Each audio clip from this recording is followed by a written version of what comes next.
आप देख रहे हैं न्यूज नाउ 24/7। ताज़ा खबरों के लिए हमारे साथ बने रहें। भारतीय जनता पार्टी के मुख्यालय में आयोजित प्रेस ब्रीफिंग में भाजपा के राष्ट्रीय प्रवक्ता प्रेम शुक्ला ने कई मुद्दों पर विपक्ष और कांग्रेस पार्टी पर तीखा हमला बोला। उन्होंने तेलंगाना के मुख्यमंत्री रेवंत रेड्डी के हालिया बयान और उनके एक इफ्तार कार्यक्रम में शामिल होने को लेकर सवाल उठाए। प्रेम शुक्ला ने कहा कि कांग्रेस अक्सर असदुद्दीन ओवैसी को भाजपा की बी टीम बताती है, लेकिन तेलंगाना में कांग्रेस नेतृत्व और ओवैसी के बीच करीबी दिखाई देती है। उन्होंने आरोप लगाया कि कांग्रेस तुष्टीकरण की राजनीति कर रही है और धार्मिक भावनाओं को लेकर दोहरा रवैया अपना रही है। प्रेस कॉन्फ्रेंस के दौरान भाजपा प्रवक्ता ने एलपीजी गैस की कथित कमी की खबरों को भी अफवाह बताया। उन्होंने कहा कि घरेलू उपयोग के लिए एलपीजी की आपूर्ति पूरी तरह सामान्य है और कहीं भी इसकी कमी नहीं है। उनके अनुसार कुछ विपक्षी दल झूठी खबरें फैलाकर लोगों में भ्रम पैदा करने की कोशिश कर रहे हैं। इसके अलावा प्रेम शुक्ला ने पश्चिम बंगाल में चुनाव आयोग द्वारा अधिकारियों के तबादले के फैसले का भी समर्थन किया। उन्होंने कहा कि निष्पक्ष और पारदर्शी चुनाव कराना चुनाव आयोग की जिम्मेदारी है और उसी के तहत ऐसे फैसले लिए जाते हैं।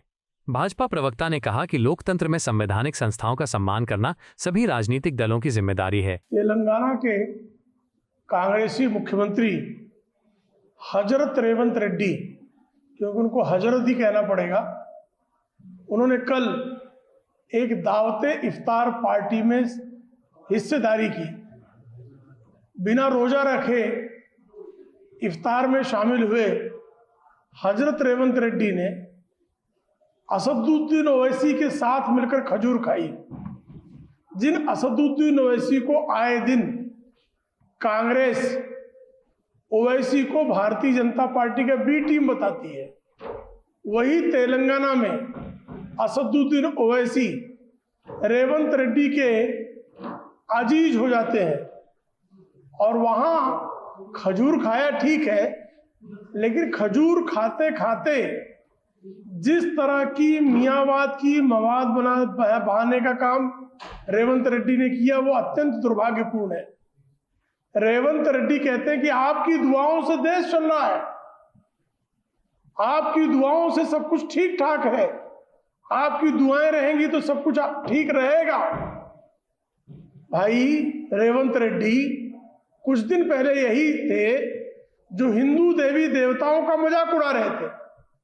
कह रहे थे कि 3 करोड़ हिंदू देवी देवता हैं, जो शराब पीने वाले उनके अलग देवी देवता हैं, जो कुंवारे हैं उनके अलग देवी देवता हैं, जो कुछ देवी देवताओं पर चिकन चढ़ता है।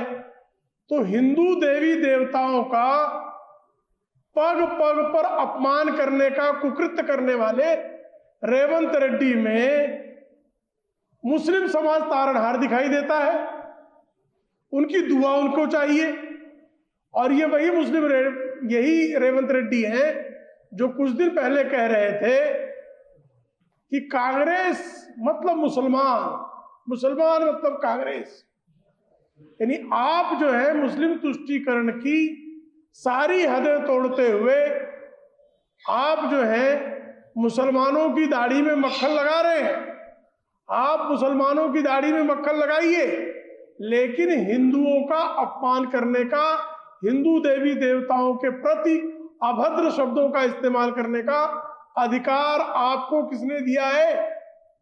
इस पर श्रीमान राहुल गांधी को जवाब देना चाहिए कि उनकी पार्टी का मुख्यमंत्री बारंबार हिंदुओं का अपमान और मुसलमानों की दाढ़ी में मक्खन लगाने का जो काम कर रहा है, क्या ये कांग्रेस की आधिकारिक नीति है?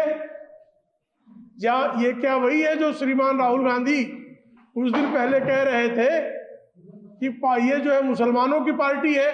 तो श्रीमान राहुल गांधी क्या जो अधिकृत स्टैंड है उसी का विस्तार रेवंत रेड्डी कर रहे हैं। कभी कमलनाथ कहते हैं कि 90% मुसलमानों को कांग्रेस को वोट देना चाहिए, कभी रेवंत रेड्डी उतर जाते हैं। तो ये कांग्रेस की जो तुष्टीकरण की राजनीतिक विकृति जो है, इसका लगातार विस्तार दिखाई दे रहा है। कल की हैदराबाद की इफ्तार पार्टी में इस मियावाद के मवाद को फैलाने का एक और दृश्य पूरे देश ने देखा है और हर हिंदू को अब समझ लेना चाहिए कि कांग्रेस हिंदू द्रोह करने पर आमादा है और ये विशुद्ध रूप से सिर्फ मुसलमानों की दाढ़ी में मक्खन लगाने में ही स्वयं को धन्य पा रहा है। आपको यह वीडियो पसंद आया हो तो इसे लाइक करें, हमारे चैनल को सब्सक्राइब करें।